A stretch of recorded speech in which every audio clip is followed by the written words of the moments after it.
how different people can act and different people can react when it's the right situation, the right property. Hey, it's Steven, Gulf Coast Multifamily. Thinking about the easiest transaction that I've ever done. And what's interesting about that easy transaction that I did this past year was the person that bought it, the person that I was dealing with, and I was representing both buyer and seller, was the buyer had tried to do a deal with me a couple of years ago, never deposited the earnest money, got something under contract, made it seem like they were going to go through with it, had the money, had the qualifications. I was earlier in the business then, so I wasn't as good at qualifying a buyer, but they put something under contract, never deposited the earnest money, and ended up just kind of ghosted me after about a month.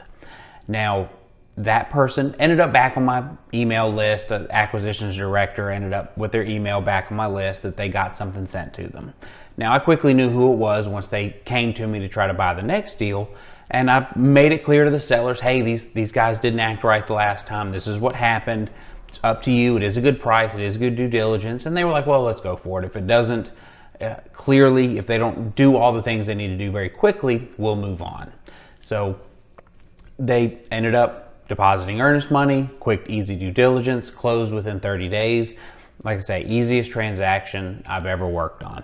So the interesting thing about that to me is how different people can act and different people can react when it's the right situation, the right property type. Because what it turned out was that they weren't really this kind of buyer, they were only looking for this kind of property. And when I brought them the correct property, the right size, the right terms, the right value add, the right everything, they were great to deal with.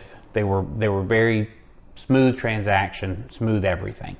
Now, the downfall for them, though, is next time around, I'm still going to have to bring that to a seller, still going to have to let them know, hey, the first time around they did this, but the second time around they did this. And if it's really stiff competition, like I've had, especially with the transaction just the last couple of weeks, they're not going to win. They're not going to be able to beat out the person that always acted right, that always did well. Even though they do have that really great transaction in their books with me, it's going to be hard for a seller with a competitive deal to go with that person. So it reminds me to always try to do the right thing. Always, because if they just would have told me, hey, this deal's not for us, never put it under contract, or even put it under contract and just told me, hey, I don't think we're going to be able to buy this one, I would have been okay with it, and that would have just made it that much stronger for them again in the future, because we got long careers of doing deals. So you want to make sure your absolute best foot forward for every broker every time as much as you possibly can. Hope you got something from that video. Hope you have a great rest of your day. As always, if you got questions about multifamily on the Gulf Coast or anywhere else, love to hear from you. Have a great rest of your day and talk soon.